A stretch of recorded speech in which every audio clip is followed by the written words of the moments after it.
of Bench Burner Sports. We appreciate everybody tuning in as always. We're going to be talking about UFC Mexico this weekend, Brandon Moreno versus Loner Kavanagh. Obviously, Loner Kavanagh is coming in on short notice for this one to replace Azu Almabayev. Everybody tuning in. It's a pretty, hear myself talk. It's a pretty underwhelming card. We've kind of been talking about it. Not probably won't be that long of a live tonight, just because it's a pretty mid card, especially for a fight night, a destination fight night at that. It is what it is. Could be a banger. Could be some banger fights at least. It's just not a card to get super hype about on paper. But stoked to talk about it. How you doing, Knuckles? Yeah, man.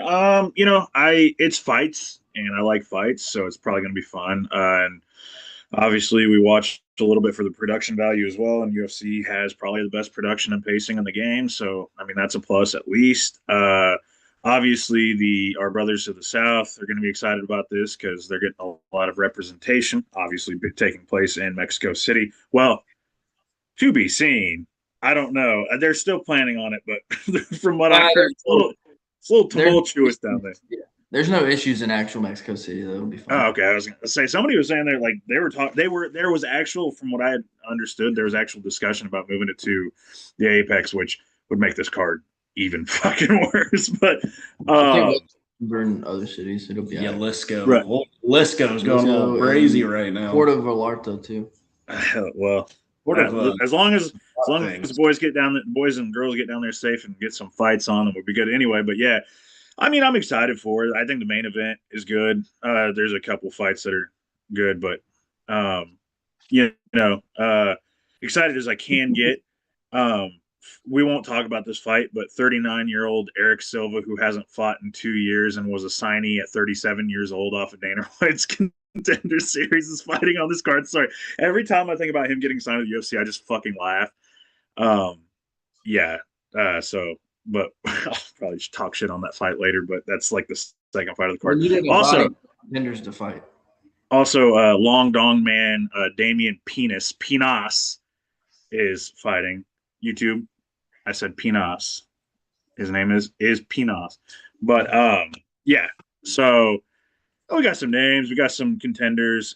Something like there's like 16 Dana White's Contender Series signees on this card, not from the last season, but just overall. So a lot of Contender Series going on here. But let's see what we got. Squared, how you doing, man? I see you're drinking a Coke Zero shot.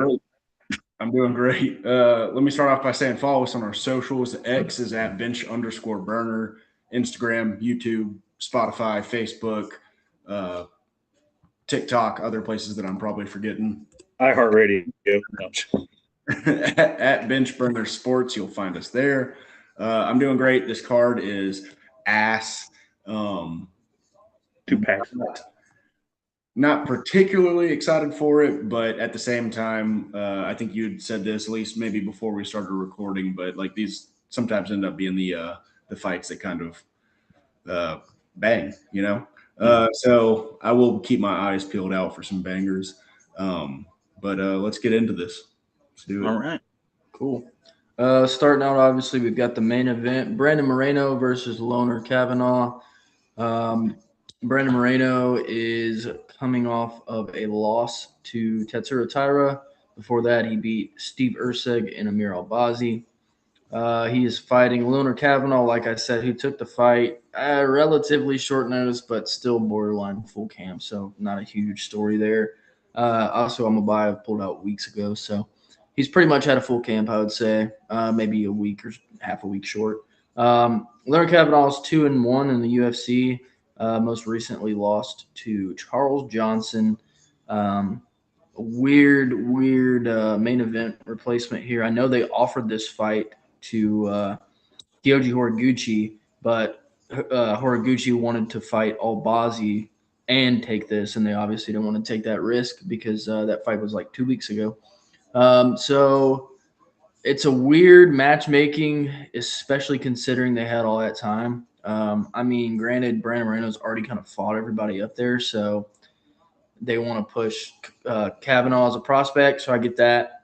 The odds, we've got Brandon Moreno minus 218 and Loner Kavanagh's plus 180.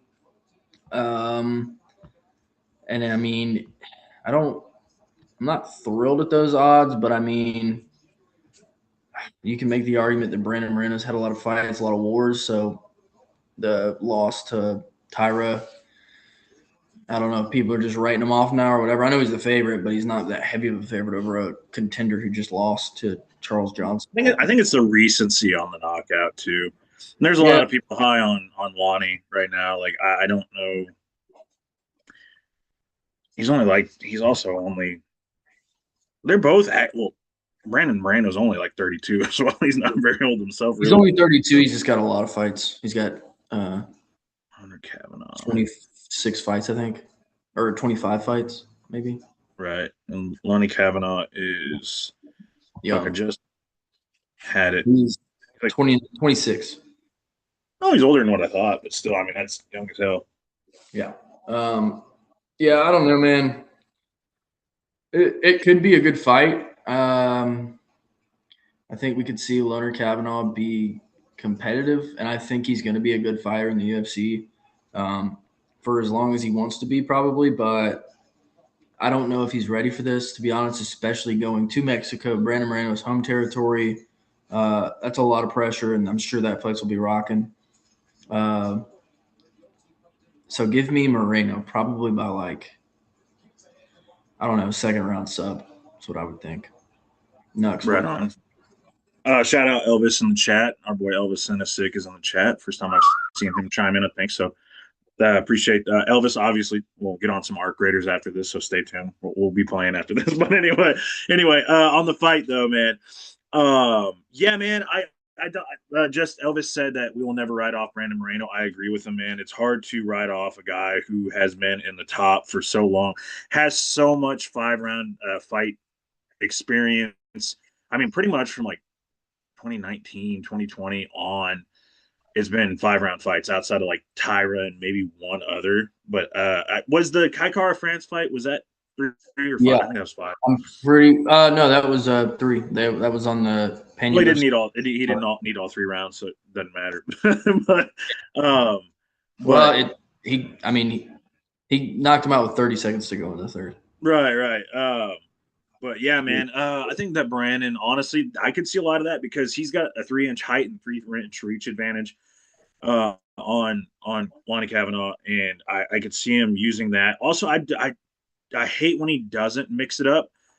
I feel like Brandon goes into fights and chooses like one thing and goes with that the whole fight. Like I remember, if you guys remember the last time he fought in Mexico against Brandon Royval, he forgot how to throw a jab, which is like the key to his game. He was just throwing hooks the whole fight. And I was like, what are we doing? So if the Brandon Moreno who fought Figgy, or the Brandon Moreno, honestly, who fought probably Kai Kara France, or just the Brandon Moreno we know shows up, he should beat Lonnie because he has more experience, overall ground game, everything. Like he's more well-rounded as of right now. Now, that's not to say that Lonnie doesn't have a chance in this and can't take the lead early by just staying on the outside. That's also another thing that's weird about Kavanagh, is that like he can stay on the outside and do those weird like shots, but he's like 5'4", but he is longer than 5'4". It's super weird how he fights. But I'm pretty confident. I don't have like a super technical breakdown on this one outside of like just the small stuff I said. I just think that Brandon's got the better experience, and I think that his ability to change the game as it goes on will favor him. I expect a lot of takedowns in this fight if we're seeing a well-gamed and thanking Brandon Moreno. So I'm going to pick Brandon Moreno decision in this one. Squared, what do you think, man? Oh, man. So you know what this fight kind of reminds me of? It reminds me of a specific fight, which is Robert Whitaker versus Ikram Aliskerov. I think I said that right. Aliskerov, yes. Aliskerov, right. Which is obviously Moreno being Rob. Not to go too far past this fight, but I think this is kind of like maybe going to be one of the last big huzzas of Moreno's career. I'm not going to say he's like never going to win again after this, but I just think that he's kind of reaching that end. But I think this one is kind of just going to be the right place, right time. Obviously, like semi short notice, Kavanagh. I think he's going to win this one off of experience and just good circumstances. I think Kavanagh's got a really bright future. Might even surprise us on Saturday. I think we've all picked Moreno, correct? Yeah. He might surprise us. I think he's pretty talented. He's stumbled, but you know, most fighters do at some point. But yeah, give me Moreno. Maybe even by like a third round TKO, maybe. Could be. Might just kind of piece together, hit him with the right shots, and just kind of break him down a little bit. I think this is honestly going to tell us also is Kavanagh another Josh Van that just gets knocked out by Charles Johnson, or is his chin actually kind of fragile? I think that'll tell us a lot. Charles Johnson also, man, shout out, like, motherfucker just beating future champions out here and shit like that. Also, 4-ounce sniper is on Kavanagh, I think, for this fight, the way that he said Kavanagh gang stand up. So shout out to that. And also, did you guys, I don't know if you guys saw, but Kavanagh before the beginning of the week was ranked number 15 in the UFC's rankings. And after Monday or Tuesday, randomly, they pulled him out and put Joseph Morales in at number 15 for whatever reason. Now, mind you, the UFC brass does not control the rankings. It's a panel. So I feel like somebody in the panel just wanted to fuck up the UFC's like graphics for this weekend and be like, haha, you got a fucking non-ranked fighter in your main event or something like that. Who knows? But kind of weird. I'm not surprised Kavanagh was even at 15. Yeah, especially coming off the loss to Johnson. I think he got ranked off that loss. Was that his last fight? I thought he had fought. Yeah. He's really? coming off the loss to Johnson. Wow. I could have sworn. That's why like everybody's really surprised that he got this fight, because it's like he loses Charles. It was surprising because the dude's like, what? It's like his third or fourth UFC fight, and just is not on that level. At least yet. I could have sworn he was coming off a win though. No, yeah, his last fight was Charles Johnson getting knocked the hell out, man. Weird stuff, man. But beat Jose Ochoa and Felipe dos Santos before that. Yeah. Step ups. How much research I did for this awesome card. Shout out Justin Cash, by the way. Shout out Justin Cash in the chat. Appreciate you for tuning in, brother. All right. Next up, we've got Chito Vera versus David Martinez, I believe. Yeah. Chito Vera is coming off of another loss. I mean, the fall-off of this man needs to be studied. He's won 1 out of his last 6, I think. 5. 1 out of his last 5, sorry. And David Martinez is 2-0 in the UFC. Most recently went to decision and won with Rob Font. Before that, he knocked out Simon Oliveira. Yeah, I mean, there's some tangibles in the favor of Chito here. He's taller by 3 inches. He's got the reach, but I don't think he uses either one of those things very well. And I don't think he's going to start in this fight. I don't know. I mean, I think we see another trigger shy Chito Vera that gets beat again because he doesn't do enough. I don't know.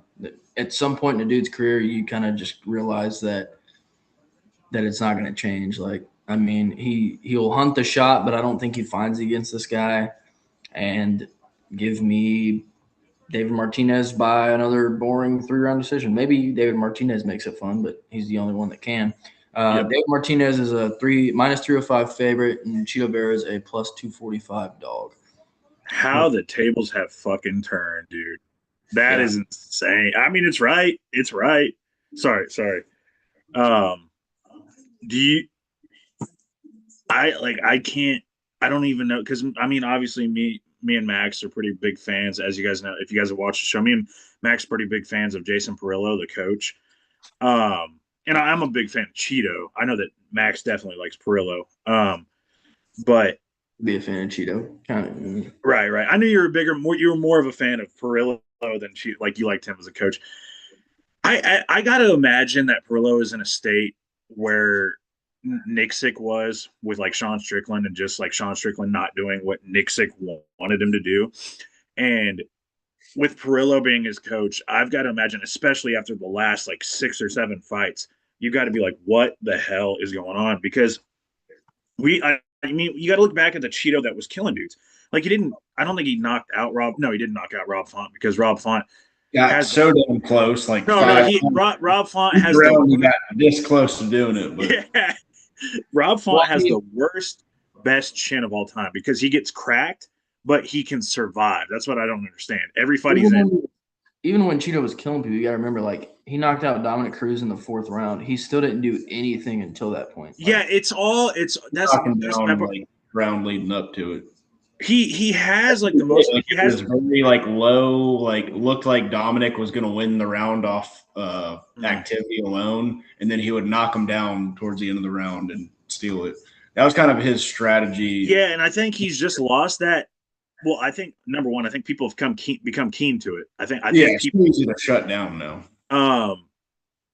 Where the wild things are or not. I think that's PK, right? Cheeto said he switched his training to be more explosive. Could be a factor. I don't fucking he trust said it. that so many different times, dude. I don't trust it, dude. I don't trust it. Cheeto said that he said against Sean O'Malley in the second fight that he was the best, like looking the best he's ever looked. And then he came out and looked like crucified Jesus after. If you guys remember the memes, he looked like Jesus on the cross with his face all busted up after the fact. Sorry, God, not disrespecting. I'm just saying that's what they said he looked like.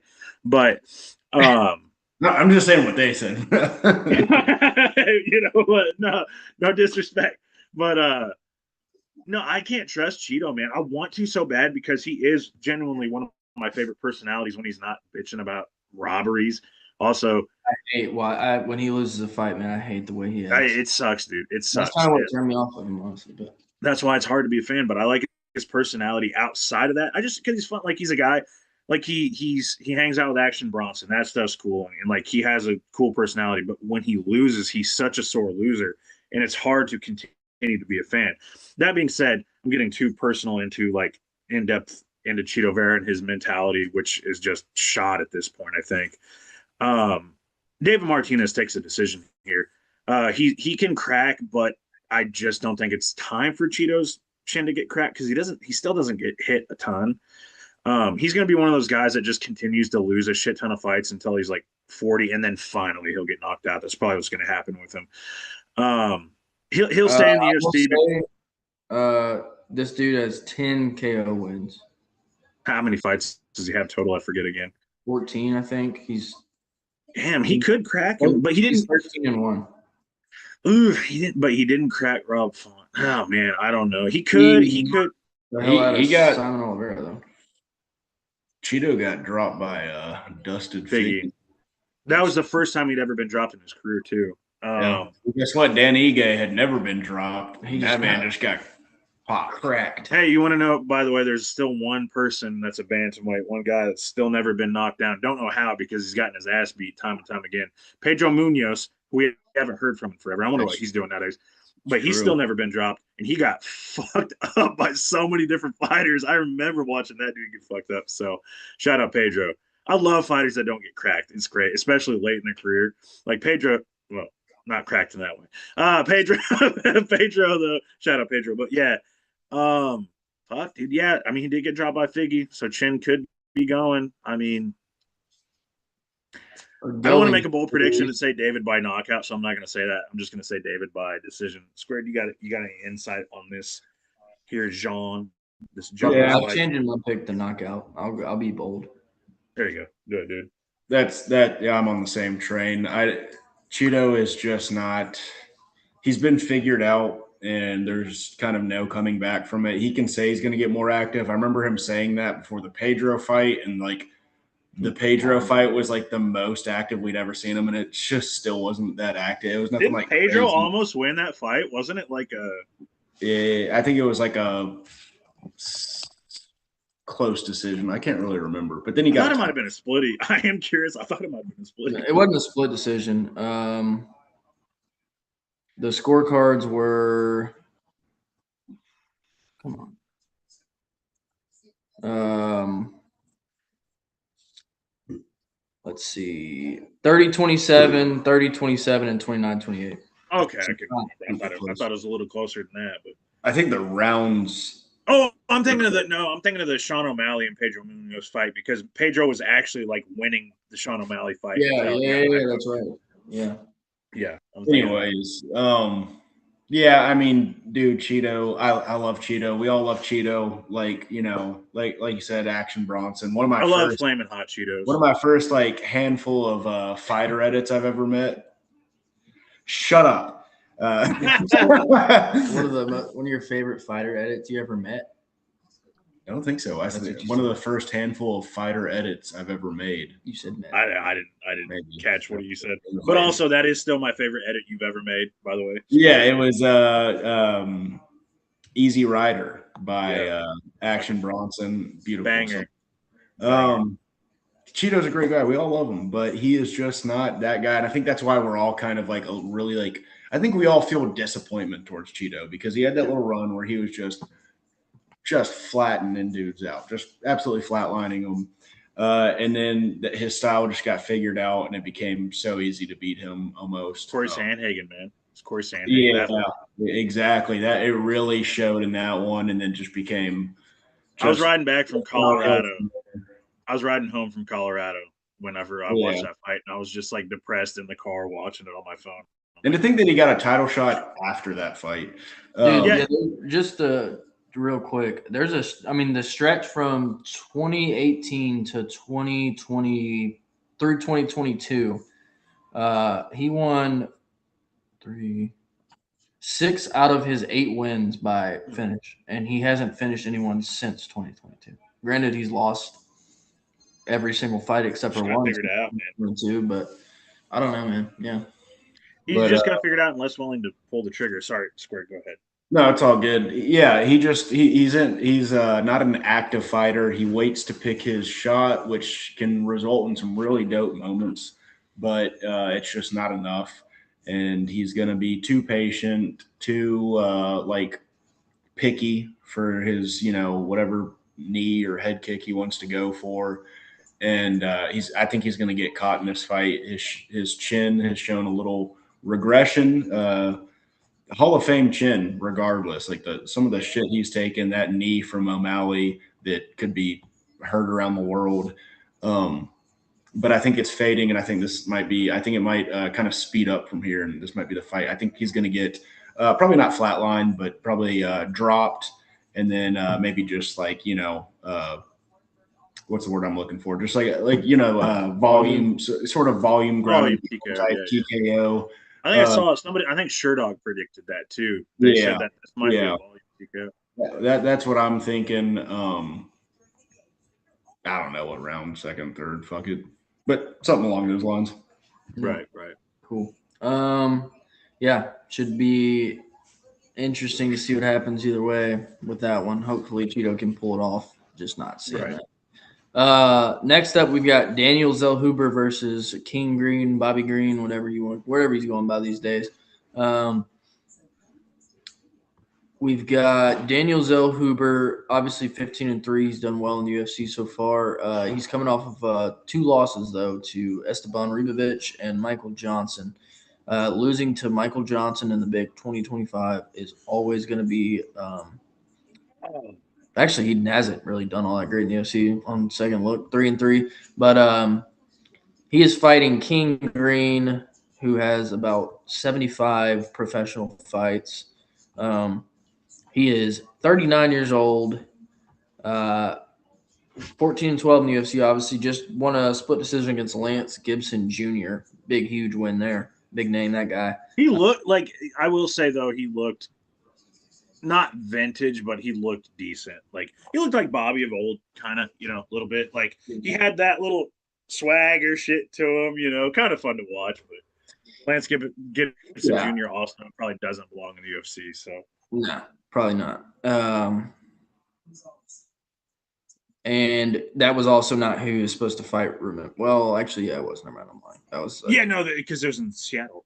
Was it Seattle? Yeah. No. He tried. Yeah, Lance Gibson tried to get on the Seattle card, but couldn't. Whatever. Before the Lance Gibson win, he got triangled by Patty, and then got knocked out by Mauricio Roofy, whatever.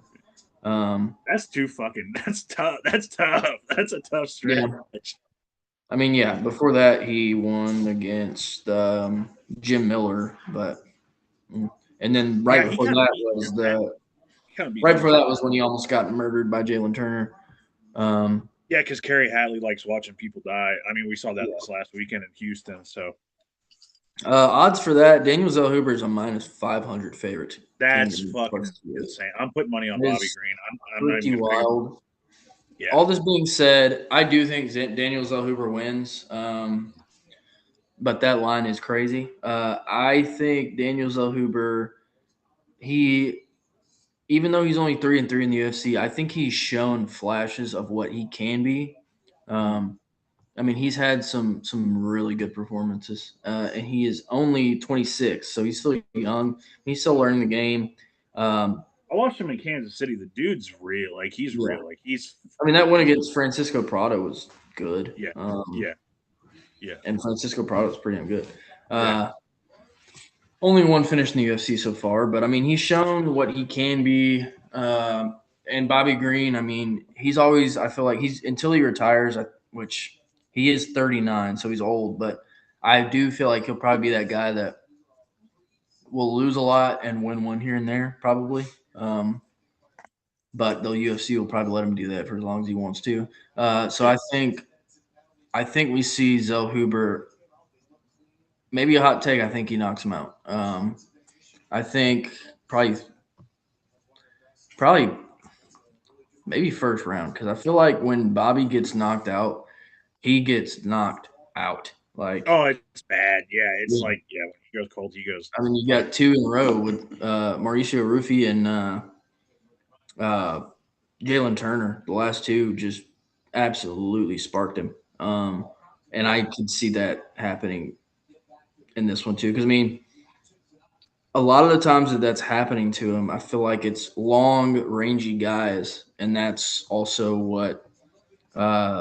Yeah, because he keeps his hands down, so he's not expecting that shot. Well, I mean, dude, Daniel Zellhuber has like 5 inches on him in height and 6 inches packing. 6 inches on him in reach. It's the perfect storm for another highlight reel KO on Green here. Hell yeah. That's what I'm before I go, I gotta address a comment. The mixed martial artist asked if we're a Jewish group. I hate to burst your bubble, buddy, but we're not a Jewish group. I think we're all God-fearing Christian men here. But I know why you're asking that. So my comment. Is it in there? I said I responded Goyim gang. Goyim gang. That's probably what I didn't see it. I didn't see that comment. So he's just showing up for some reason. Fucking hell. He probably saw that. They're trying to silence the goys. Keyboard Warriors MMA says King Style is going to be interesting with a hands down against a guy with a 77-inch reach. Yeah, exactly what Max was saying right there. It's going to be interesting to watch him sleeping on the canvas, I'm afraid. Honestly, like, here's the thing. That last fight against Michael Johnson made me, like, really concerned about Daniel Zellhuber. Like, also, he trains with Eric Nixick, and Eric Nixick has admitted, like, for some reason, his fighters just don't like to fucking listen to him. Like, he's an excellent coach. We know this. But all of his fighters are just like, no, I'm not going to do what you say. It's like every time. Because, I mean, Dan Ige just got knocked out by Melky. I don't think that was fucking Nixick's fault. That was just Melky being a dog. A Dalmatian in particular. But anyway, hey, that's what he goes. He likes himself Dalmatian. So, but in this instance, King Green, Bobby Green. I'm just gonna call him Bobby. I can't keep up the gimmick. I know I was the first guy to be like calling him King. It's Bobby Green. Bobby, man, he's like Michael Johnson because he's crazy fast, has decent takedown defense, has okay wrestling when he's on the ground. Not like the best, but they're known for striking and being crazy fast. The only difference between Michael Johnson and King Green, Bobby Green, is that Bobby doesn't fucking keep his hands up. That is why MJ has had better success. That's why MJ knocked out Dustin Poirier, and that's why Dustin Poirier knocked out fucking Bobby. Because guess who kept their hands up and knocked fucking Dustin out? There you go. There's your fucking sign. So yeah, Bobby's gonna get trounced here, man. Like, and it sucks because realistically, if he won this fight, then I could get my dream fight that I've been asking for probably 5 years at this point, which is Bobby Green versus Michael Johnson. I will volley for that fight until the day that I die. 100%. I need that fight before they both retire. I don't care if it's in fucking BKFC. I need those two guys to fight. I don't care. That's fuck the prediction. I need Bobby Green and Michael Johnson to fight. That's what this is for. Like, I need a volley for that fight. I will never give up on that fight because I've been calling for it for years at this point because they're the same guy except for Bobby Green keeps his hands down, and I need to see who I need to see who's faster because everybody says MJ's faster, but I've seen Bobby strike, and I'm like, Bobby might Bobby be Green just has he's so like unorthodox angles with his strikes because that is the thing. Yeah, he comes in like he fucking when he does that shit. Like also like I think there is something to it because he like fucking drops and like dips and like that's what I need to see. I just God, dude, it would be fucking fantastic. Anyway, prediction is he's gonna probably get slept here by Daniel Zellhuber. You say all this cool shit about him. Anyways, yeah, he's getting knocked out. I mean, he could like unless he figures out a good strategy against long strikers, which I don't think he's going to. I don't think Bobby Green's changing anything about his game at this point. And that's why we love him. And that's why we love him. So shout out Bobby, but he's going to get slept here. And the UFC's still not going to cut him because he is a fun. Well, he's coming off of a win, so they're not going to cut him. But, dude, it'll be fucking, dude, the Mexico crowd's going to go hype after that. Also, can we also admire the crowd? Because you guys know that the crowd's going to go wild. Yeah. Mexico crowd's always loud. I mean, if they're not one thing on what you just said, if they're not cutting Tai Tuivasa, they sure as hell aren't cutting Bobby Green. But they'll fucking cut, fucking Martin Budai after he wins a fight. So, they just did that to somebody. Oh, they cut people off of wins all the time. Jonathan Almeida. Well, he didn't come off a win, but they cut people off of wins, though. They do. They will. Fucking Hunter Campbell, and we can't say it's Dana anymore because he's kind of admitted it's not. It's fucking Hunter, dude. Hunter don't give a fuck anymore. But anyway, yeah, my prediction is Daniel by knockout first 2 rounds. Squared, what do you got, man? Yeah, I'm not going to lie. Kind of as Max alluded to, Zellhuber's been a mixed bag since coming to the UFC. Don't expect a lot out of him, but I do expect him to win this fight. I like Bobby Green as a person. He seems like a cool guy. Just not been a fantastic fighter as of late. I don't see any kind of path to victory for him. It's kind of gonna be honest, not a lot of pro Zellhuber, I'm about to say, more anti Green. He's just, he's old and he's not what he used to be, which what he used to be wasn't like, it's not like he was ever like a champion or anything. Not trying to shit on the guy, like I said, but like he's just like he's not there. He sucks. Just say it. Oh, as of late, perhaps he sucked a little bit. The best we saw of him as of late was in his last fight when he was walking that guy down, The guy was just like not fighting. It was kind of great to see like His opponent was refusing to interact in fisticuffs in a professional MMA fight, and all Bobby Green was really doing was just doing that, like when he tries to look like a Diaz brother, like the little or a kangaroo. Kangaroo. He looks like Dr. Kangaroo. Black Diaz just marching around. Come on, dude. You're not doing shit out there, but you're winning, I guess. But anyways, that's not gonna be the case for this fight, and he's gonna get slept. That's my pick. Yeah. Fuck. We need to have some damn disagreements this year. I think the conversation's going pretty good so far. Next up, obviously, we got Edgar Chairez versus Felipe Bunes. Felipe Bunes is 1-2 in the UFC, and he is 36 years old. Edgar Chairez, dog. He is 2-2 in the UFC, but his only two It does losses. not reflect how good he is. It does not No, reflect how good his he is. only two losses in the UFC are against the champion and the arguable next challenger. So, Yeah. Joshua Van and Tetsuo Taira. Yeah, I mean, I don't see a world where Chairez does not win this fight. I think he I think he's like probably a minus 500 favorite too. He's a fucking big one. for the odds. Earlier. Edgar Chairez, he's minus 325. Felipe Bunis is Yeah. plus 260. And Much I mean, deserved. Should be bigger. Should be bigger in my opinion. it could be bigger. 2-2, I get it, but definitely could be bigger. I don't know. He was supposed to fight Alessandro Costa back in September. That got called off. Yeah, I would say Chairez probably by club and sub, but I mean Chairez really by however the fuck he wants. I would think. Um, I don't know. I don't know if there's much to cook on beyond that. He's just better. Knuckles, what do you think? From here on out, I'm just gonna let the folks watching know from here on out, just letting you guys know there's not going to be a lot of like dissension or probably discussion about a lot of these fights. Obviously, we're going to say some funny shit, so stick in because we're going to be probably saying funny shit about how stupid some of these fucking fights are being on the main card and they should be on the undercard. But anyway, Chairez, as everybody knows, if you watched the show before, I'm fucking huge on Edgar Chairez because he also is one of the first people that's almost legally killed somebody in the cage in Fury FC. There was a guy that just fought a couple weeks ago. It was the guy that he almost killed. He fucking broke his arm and choked him out in Fury FC because the ref is just just the ref was just dog shit. Shout out Elvis said Elvis in the chat said Mercury is in retrograde and the boys are all agreeing. Let's go. Hell yeah.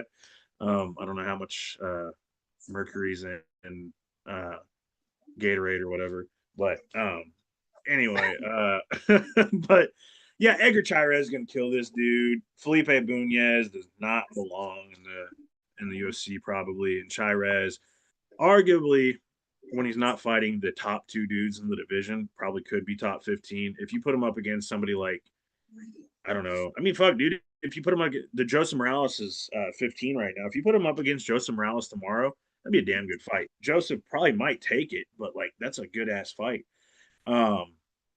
So yeah, I'm gonna pick Chairez in this by finish, and I'm gonna say I'm actually in agreement with Max here. It might be a club and sub. It could be a situation where he's on the ground beating the shit out of him and just decides to sub him.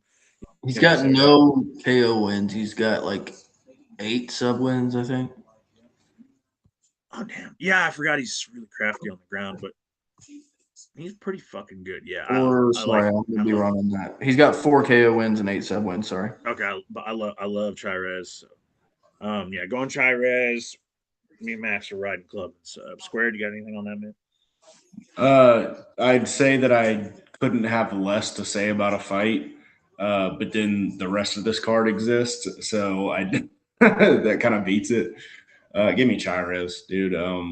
Like y'all said, clearly stands out as the better fighter in this one, going in at least. Who knows? But yeah, Chairez. Cool. Sweet. We'll just go to the next one, I suppose. Next up, we've got Imanol Rodriguez versus Kevin Borjas. Kevin Borjas, 10-4, one of the only Peruvian fighters in the UFC.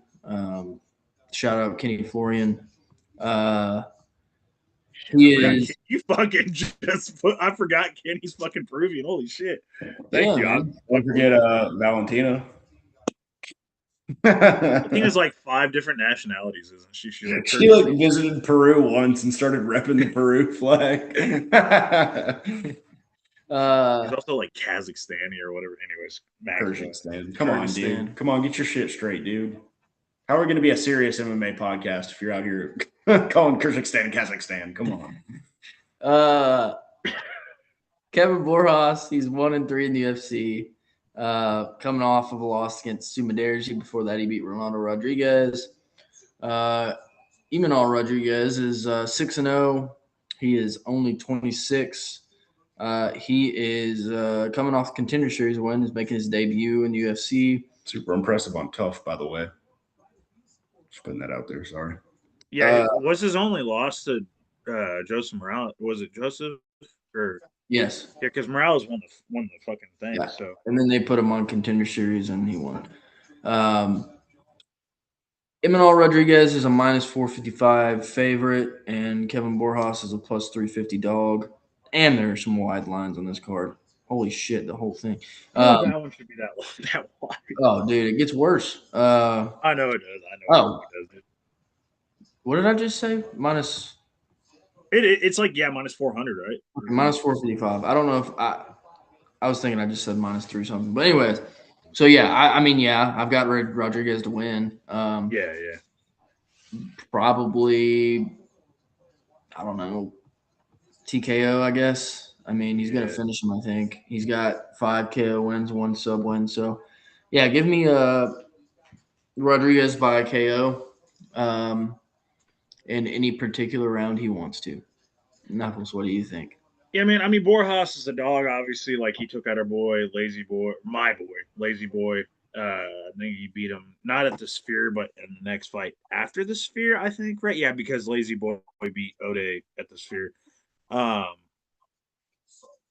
and so, like, yeah, I want some revenge. I want a Rodriguez to get revenge on Borjas. But Borjas, I gotta admit, man, he's a dog. Like, he has that grit in him, and he could make this a tough fight. I think it should be lined closer, but Rodriguez will win.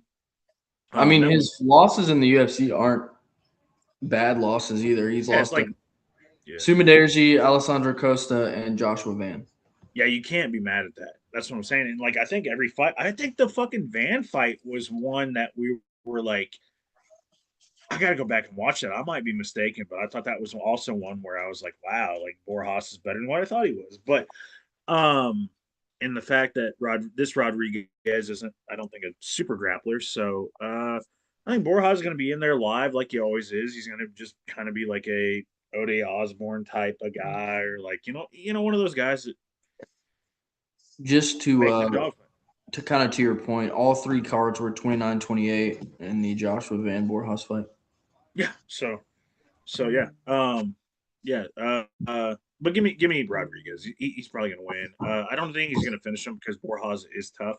I'll say it'll be another decision. Borjas is going to be like the one of those guys that just tough enough to survive, but also makes it a dogfight. So yeah, give me Rodriguez. I don't have too much to cook on about that. Squared. All right, just like y'all, not a whole lot to say. Give me Rodriguez. Was impressed by his few fights on Tough. Just impressed by him in general. I think he's got a pretty bright future. Uh, Borjas, on the other hand, like you said, tough dude, but I just don't think he quite has it. Not super, not to say it's like a bad loss, but not super impressed by a loss to Sumaderji, to be honest. I don't know. That's all I gotta say. Give me Emanol. Is that how you say his first name? I don't know. That's why I kept saying Rodriguez. Give me Irod. Give me Irod. I think I actually, decision. Yeah, I said his first name once, and I was like, "That's good enough for me." I think Imanol is right. I think it is. Yeah. But Hey, It sounds right. I said watched I said that it with season of Tough. I said it with confidence. So, you also called Lonnie Kavanagh loner, so I mean, It's Lonnie. Lone. It's got that little thing, so you go Lone. Because he's like Asian it's too. It's Lonnie. like Lonnie. It's not loner. Lonnie. It's Lonnie. Yeah. okay. It's Well. cool. It's cool and Salkield is his name. Yeah. Just listen to like watch Anakin Florian. Anik will like say it 5 times. He's like Lonnie Well, that's the Kavanagh. episode. We're done. For those who don't understand, this guy confused Cool and Sal. He accused Cool and Salkield of being half Asian because he thought he was Kavanaugh. He was like, he's half Asian. I was like, what the fuck are you talking about? Is it the fucking hair? I don't like. I guess maybe the longer hair. I don't know. Oh, they fought. They both fought on the same Contender Series card, and I got them mixed up. That was a fucking hell of a card then. They fought on the same Contender Series card, and I got them mixed up. Sue me. Hey, that's fair. I ain't gonna hold you on that. I ain't gonna hold you on that. But yeah, okay. Well, that was another easy one. Not much to talk about. Next up, we've got Santiago Luna versus Angel Pacheco. Santiago Luna is 7-0, 1-0 in the UFC. Angel Pacheco is 7-3, 0-1 in the UFC. Santiago Luna is a minus 625 favorite. Angel Pacheco is a plus 455 dog. Yeah, give me Santiago Luna. He's gonna knock him out probably or sub. I mean, he does have a lot of sub wins, but he's won 3 out of his last 4 via KO. So he's kind of due a sub win. I don't know. Maybe another club and sub, but yeah, I mean, Angel Pacheco. I don't think he's terrible. I mean, his one loss in the UFC is to Calvin Loughran, which isn't a bad loss necessarily. He's also coming to the UFC. He came to the UFC off of a loss in the Contender Series, which is kind of fun. That being said, yeah, I mean, Santiago Luna. I don't have a ton to say about it, but Santiago Luna by finish of some sort. Knuckles, what do you think? Santiago, I genuinely might be the first time in forever me being big mouth doesn't have much to say about a fight. Santiago Luna is going to win. 21 years old, undefeated. Yeah, fighting a guy that's got 4 losses. Give me the guy. He's 21. That's the only concerning part, but yeah, give me Santiago Luna. Yeah, I mean, and going off that, just to kind of talk about something, I think the youth will definitely get tested sooner than later, especially if he keeps on winning. But I don't think that this is the guy to test that. The cool part is he's fighting out of Tijuana. So, I mean, I don't know. I've had a dream of going to the Baja part of California, the fucking little hook down in the Mexico part of California. So, shout out Tijuana. I've always wanted to go. Also, if anybody's ever seen Clerks 2, shout out Tijuana. He is the only name. He trains with Michael Morales. That's pretty cool. Wait. Oh yeah, give me this guy. Give me this guy. He's gonna beat his ass. Yeah. He trains with Michael Morales. I didn't even know that he trained out of Mexico. But damn, they're both fighting out of Tijuana. Badass. Yeah, Entrom Gym. Those dudes probably train and then go to the coast and fucking just. And man, that'd be a good time. I'm jealous. I'm jealous right now. That'd be a good time. My white pasty ass would burn. Yeah. But yeah, shout out. Squirt, you got anything to say on that one, man? Is that guy's last name Areola? That's hilarious. No, I don't have anything to say on this fight. I'll say give me Pacheco just as a wild card. Surely this fight's due one like, whoa! So I think this is going to be it. We need it. And we've got to have one fucking person pick different. So I'm going to just sacrifice myself. Give me Pacheco by like some wild shit, just like flash KO or something. I don't know. He's going to just start spinning around the octagon. He's just going to start spinning around the octagon, throwing backfish. Santiago Luna's Tapology picture looks like the "Mom, I threw up" meme. It's so much the shadow casted on him. Mom, I threw up. All right. Holy shit. That's the main card. Shit. Hey, we almost cooked for fucking pretty close to an hour. I have not been reading the comments like I'm supposed to. Do we have any comments, by the way, folks? Elvis said, "Oh no, we do not." That was the last one. Yeah, damn. Yeah, they're kind of like as interested in this car as we are. I'll tell you what I'm interested for. Regina Taryn. I'm ready for that one. Do we want to let's make some quick picks and then specifically because of her skills in the octagon, nothing else. Right. Let's make some quick picks on the undercard and then we can. I might even just listen to like the audio version of the fight. Not too interested in anything visual when it comes to that fight. I just like kind of want to hear how it goes, you know. Yeah, for sure. Let's make some fucking quick picks and then we can shit on Paramount or not Paramount UFC for how fucking shitty they've been in this Paramount era, possibly. Because I want to talk about that. And we've been going for a little bit. Gandra versus yeah. Did I do that? Yeah, we've been going for a bit. Yeah. Can't wait for that to be clipped. Yeah. God damn it. Ganja versus Jose Medina. Jose, I like to get punched in the face 5,000 times. What do you guys think of that fight? Just quick picks. Ryan Gondra, and I'll give the odds at the end too. I'll All go right. last. You. I'm going Ganja too. Gondra. All right, yeah, I'll go Gondra. He's a minus 675 favorite to a 490 underdog. Jesus Christ. Yeah. All right. Okay. Ranked bantamweight women's fight. That's not on the main card, random, but Eileen Perez versus Macy Chiasson. I'll go. It's a pretty easy pick, I feel like. I guess Perez, but Chiasson can be dangerous. I'm gonna go Perez, but fuck, Chiasson does crack sometimes. Yeah, Perez. Squared. I think Chiason's going to crack in this fight. I think she might get it done. I Just got a feeling it's going to be one of those throw a wrench in the plans. Everybody forgets about the fucking heel kick to the fucking rib that one time. Yeah, I remember watching that at a Twin Peaks. Ooh, that's the best place to watch a dyke fight. Is that a slur? Whoops. Yeah, that was 100% a slur. Yeah. Max, go ahead. Sorry.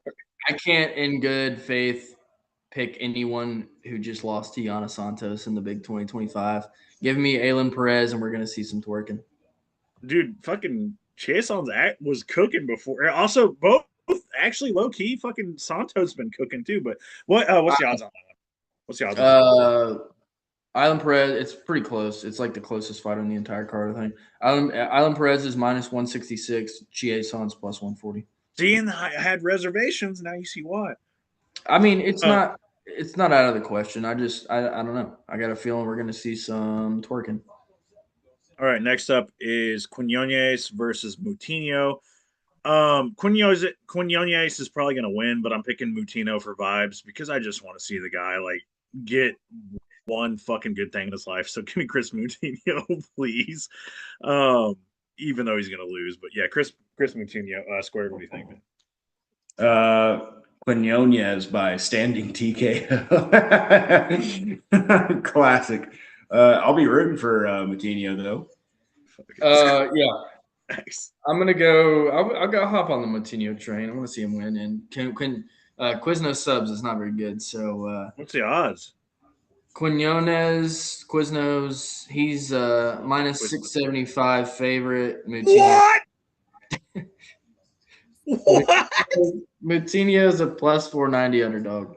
You gotta be fucking shitting me because he fought fucking Sean O'Malley and Malcolm Wellmaker in the UFC.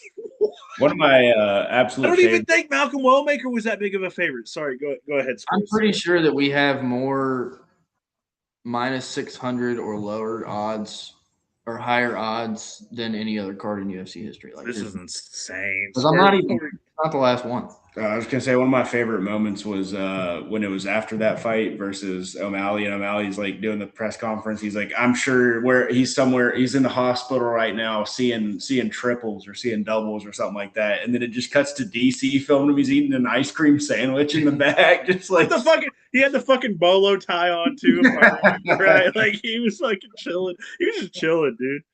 I love Chris Moutinho. If he loses, dude, fuck it. I don't care. I'll be a fan forever. Next one up. I actually don't know if I have much to say about this one. I'll just make a random pick, but it's Silva de Andrade versus Reyes. All I know is Silva de Andrade is tough as fucking nails.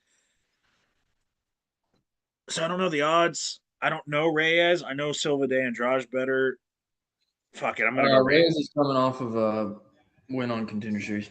I'm gonna go with Reyes. I mean, Silva de Andrade is tough as fucking nails, though. I know that. So, but I'm gonna go with Reyes. Squared. Yeah, I'm gonna go with the younger guy with Reyes. Yeah, Silva de Andrade is also like 50 years old in or something. Yeah. But Squared. Next, go ahead. 40. It's crazy. 40, yeah. Yeah, I'm going Reyes too, and the odds are Reyes is a minus 230 favorite, and Douglas Silva de Andrade is a plus 190 dog. And I'm guessing Reyes is probably the Mexican fighter in that fucking. No, equation. He's Ecuadorian, I think. No, Colombian. Colombian. What? Close. No, actually, not even really. It's close, but it's not. What about Silva de Andrade? I'm betting Brazilian. Same, Yeah, but he's different. Brazilian. So I neither mean, one. Colombia is closer to Mexico than Brazil, is what I'm saying, fuckers. Anyway, it is. mean, Look, it no, depends look. on the Don't format. even fucking be like, oh no, I don't know. It is. Look at your fucking map. It is closer. I'm not. I'm stupid, but I'm Not not. even the same continent. Neither one of them. Colombia. Subcontinent. Is Colombia the same fucking continent as Mexico? Go ahead and tell me. Subcontinent. Yes, God. it is the same continent. No, It's it's the not. same continent as fucking. Hold on a second. Technically, it is not. North America is not a continent. Mm-hmm. It's a subcontinent. Okay. All right, boys and girls. I want to show you something real quick. No. That's Colombia. Mexico is right there, right? So you just scroll. We got And continent, subcontinent. Colombia is like right. North. Colombia is right there. Yeah. Brazil is all the way down here. So guess what's closer? Colombia. I know my geography, motherfucker. Don't try to pretend like I don't. There you go. Clip that. I don't think I will. I don't think I will. Oh God, this is how bad this card is. We're over here arguing about continents. We're arguing about geography on our fucking. Literally, like I was majoring in history in college, so I kind of know a little bit about geography because I have to know I about work history. in logistics. I do geography every single day. But you didn't know that Colombia was closer than Brazil? I didn't say it wasn't. I have autism, so I know continents pretty well. I know geography. All right. We So all we have all our own credentials. Hey, we all picked Reyes. Tavine versus Carrot Cake. Taurine. Yeah. So we're all picking Tavine. I will say though, like anything obviously, about the other chick. I don't even want to know. I don't Max! need to know anything. Max, you can okay. Me and Max got to give a little bit respect because we did a watch party. Carrot Cake put on one of the most fucking exciting MMA fights in Dana White's Contender Series history that we watched together. You're right. We called her Carrot Cake, but Tyrene because she's a really skilled fighter, and we have faith in her. Yeah. MMA Foo, shout out our friend MMA Foo. He got to speak with her. So,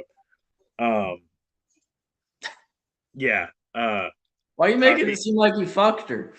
Whoa, he better not have. That's my.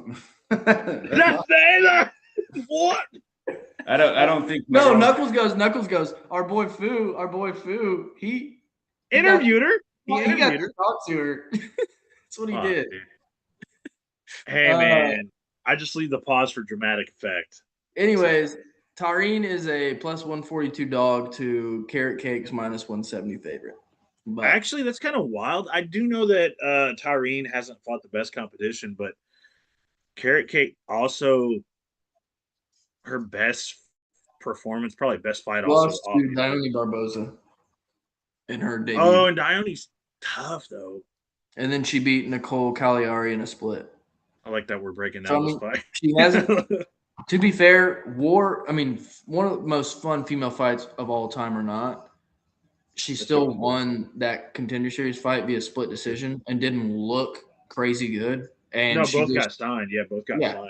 And then she just beat Cagliari by split decision. So, I mean, she hasn't looked great. And some people did pick the other girl. Fuck, I can't remember who she fought. It wasn't Judice, was it? Who did she fight in? In the Contender Series? Yes, it was Judice. Yeah, because that fight was a fucking fuck it. I'm picking fucking Tyrene. Now, Judice, I will say if Judice and Carrot Cake fight right now, I'm picking Judice. I don't know. She had fucking trouble against damn fucking Juliana Miller this past weekend. You're talking about hypotheticals right now. Sorry. We're talking. The only thing that's got us breaking down this fight is that ass. We're just being realistic. But I'm going to be the first person to say it. But realistically, though, I'm going to pick Tyrene. Oh, is she attractive? I hadn't noticed. What? No. What? She's a you girl. guys don't like boys? You guys don't like boys? I pay attention to skill levels. Dan Hooker's going to hate this podcast. But anyway, Tyrene for me. Max, are you picking? Huh? Max, are you picking Tyrene or Carrot Cake? Come on. Come on, Tyrene. Oh, that's a good song. Tyrene. Square, you picking Tyrene? Yeah. Right. Yeah. Yeah, I think I am. Fuck yeah, dude. Oh, god damn it. PK's shouting out seed oils in our chat. Get him! Ban him! Ban him! Get him out of here! Fucking seed oils. PK. Yeah, sorry, it's my time to talk. PK, I gotta say, Eric, we let you off kind of easy with the whole Olympics thing. We might have let you slide a little bit.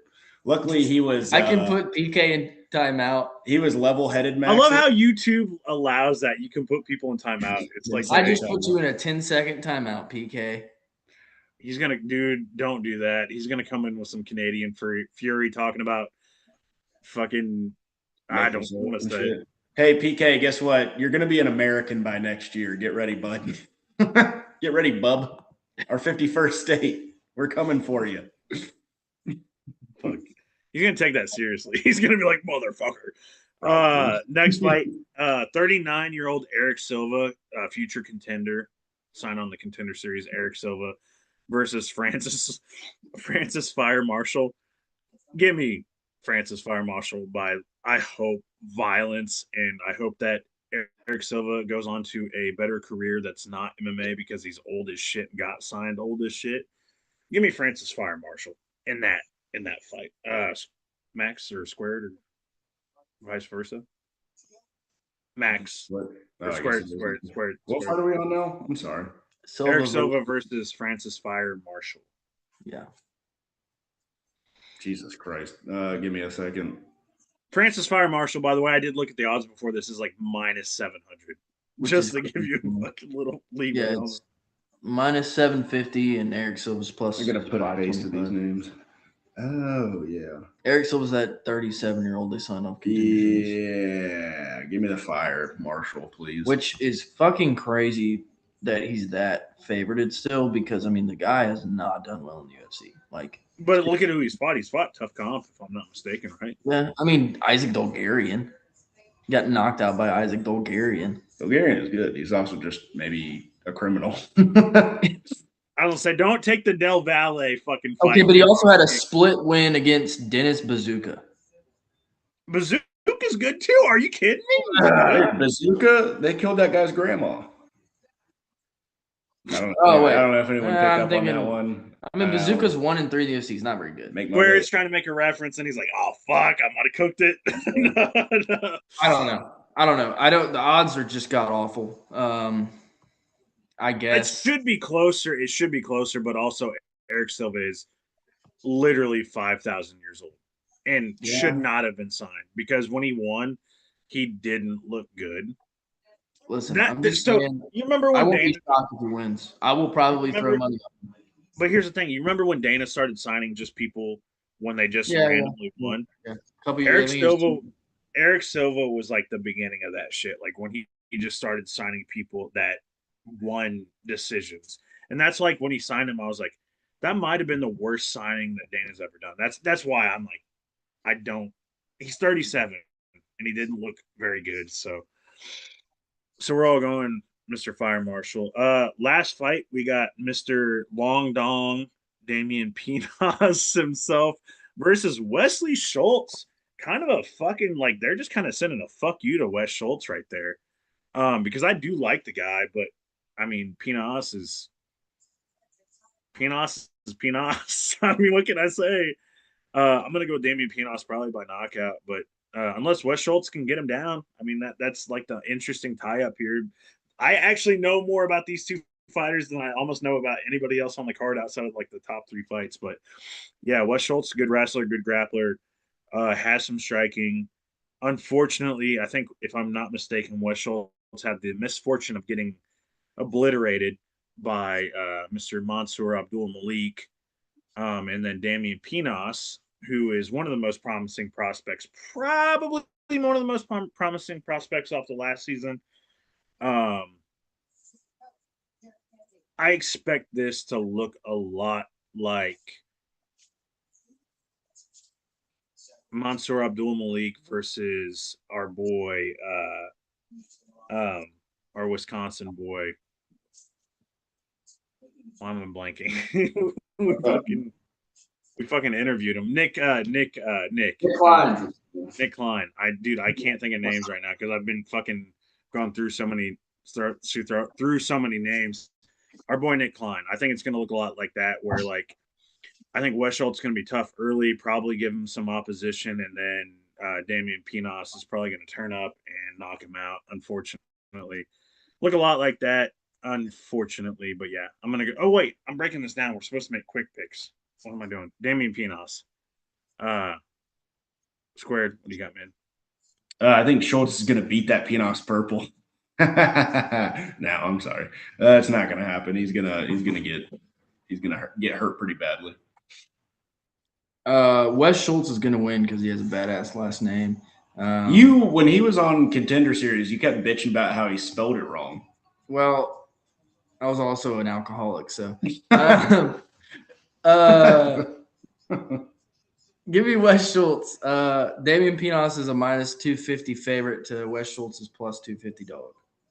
I think I was only breaking that down because like that was one of the only. I started breaking it down because it was like one of the only fights I actually knew shit about both fighters. Squared. Good shout. I fucking my bad. Fuck anyways. Yeah, that's the card. So I'm fucking beat as shit. Yeah, boys. That's it. Also, there's no way that I was in rehab when he fought on. I'm serious. It was something. He was on something. I don't know. What was the game before Who? that? An LFA card we were watching. No, he was on MFL. Wasn't he on? Might have been a different Schultz. No, he lost at Mansour Abdul Malik. Yeah, but that was we didn't live here. Yeah, we did. Yeah, we Previous did. season. Yeah. So he won this last season, but he lost the season previously. Yeah. Cool. Yeah. Well, shit, that's the card. Woo! Hip hip hooray! Or fucking, we were gonna shit on. I mean, we cooked for an hour, like we usually do. So, we were gonna shit on Paramount, but we'll do that on another time. It is okay. I mean, it is what. Maybe we'll all be talking about how great this card was come Sunday, and then we look stupid. But wait, were we gonna shit on Paramount for what the UFC is failing at? Or sorry, not shit on the Paramount era. Yeah, okay, I see. But yeah, we can talk about that more in depth on a different episode. Maybe next week because next week's card's not good either. For a numbered card, I mean, it's not. This is the Max Holloway card, right? Yeah. Yeah, they never filled that fucking co-main event spot that they were like advertising for weeks. I mean, they got Cal Barroyo versus Renier de Ritter, but there was they had a spot open. I know, card. Yeah, fucking bullshit. Anyway. So yeah, I don't know. We'll talk about that more in depth then. We can expect to see more of that as they're building the White House card, by the way. Oh, the White House card, I'll say it right now, the White House card's going to be shit ass. It's not going to be what everybody thinks it's going to be. I don't think it's going to be what they said. 7 fights. I will expect 3 title fights. Probably, I'm going to fucking predict it right now. It's going to be Ilya versus Justin. Valentina versus Natalia Silva, probably. They want it all to be American, but you can't do that because there's just not enough American contenders. And then it's probably going to be Pereira. Joshua Van want to fight on it. Who? Joshua Van. Yeah, I don't know what the fuck they're going to do. It's just it's not going to be good. I don't think it's going to be as good as everybody thinks it's going to be. They'll probably do Peter Yan versus Sean O'Malley just because the Russian. Piotr's still recovering from fucking surgery, so it won't be him. Oh, there you go. I don't know who the fuck cares. Bitch-ass Russian. We can talk about it when it gets announced because that's just I don't see it being great either. We'll see. Dude, I've got a lot of shit to say about that card. I will be tame. Hey, I'm still holding on to my bold prediction that it doesn't happen. And I'm still holding on to my bold prediction that John Jones and Conor McGregor is going to fight at it or whatever I said. But that was my bold prediction, right? That John Jones is. You're a little Fuck ridiculous. This guy. Fuck you. We're fucking tonight, actually. You weren't supposed to tell him. Cat's out of the bag. Let's Hell wrap yeah. this All right. shit up in a saran wrap. Let's Dexter this Saran shit. wrap. Okay. We appreciate everybody tuning in as always. Even on shitty cards, it's fun to do this and talk about some fights with the boys. And we appreciate everybody that sits there and watches us do that. We love it when you guys interact with the chat. It's fun. I'm looking forward to fights this weekend, even if the card sucks. Some decent moments of does he still have it or can he? There's a lot of crazy odds, so it'd be cool to see one or two of those underdogs win. Yeah, that's about all I've got as far as maybe there'll be some fun finishes. But yeah, appreciate everybody tuning in as always. Knuckles, you got anything to close? Cheeto Vera, please just find your spark back. Jason Perillo, stick a firecracker up his ass. That's all I pray for. Not Dan Hooker style, but please. We talking like bottle rocket or like M80? Not Dan Hooker style. That's all I can say.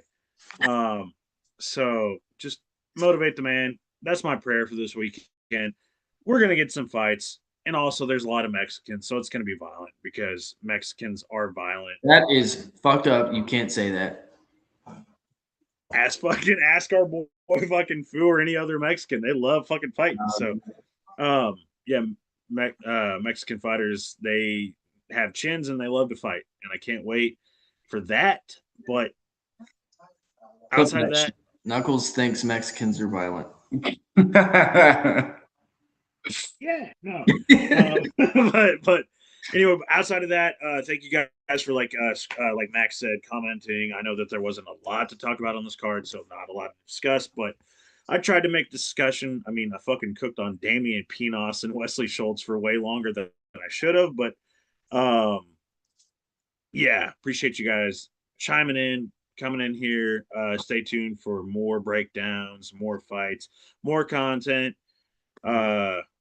Kind of a lull, I guess. It's that kind of small week period that the UFC has where they just throw out dog shit, and we're gonna eat it still because we love eating dog shit because we're fight fans. But Speak for yourself. plate that shit up. It's like caviar to me. But yeah, we'll talk more about fights, and we will definitely watch this card because we're sickos. And yeah, that's it. Appreciate you guys tuning in. Squared, take it away. Follow us on our socials, X at bench_burner, Instagram, TikTok, YouTube, Spotify, Facebook, all the other places at Bench Burner Sports. You'll find us there. This card is so dog shit on paper, but that doesn't mean anything because fights are fights and they can go any sorts of ways. So I'll be tuned in, at least for the most part. Might have other things take priority over this card, believe it or not. But I'll watch what I can, and what I miss, I'll watch the highlights if there are any. And I'm looking forward to it, and love y'all. Thank y'all for watching. Well, everybody have a good night. We appreciate y'all tuning in, and we will see you next week. Viva la Mexico! Arriba.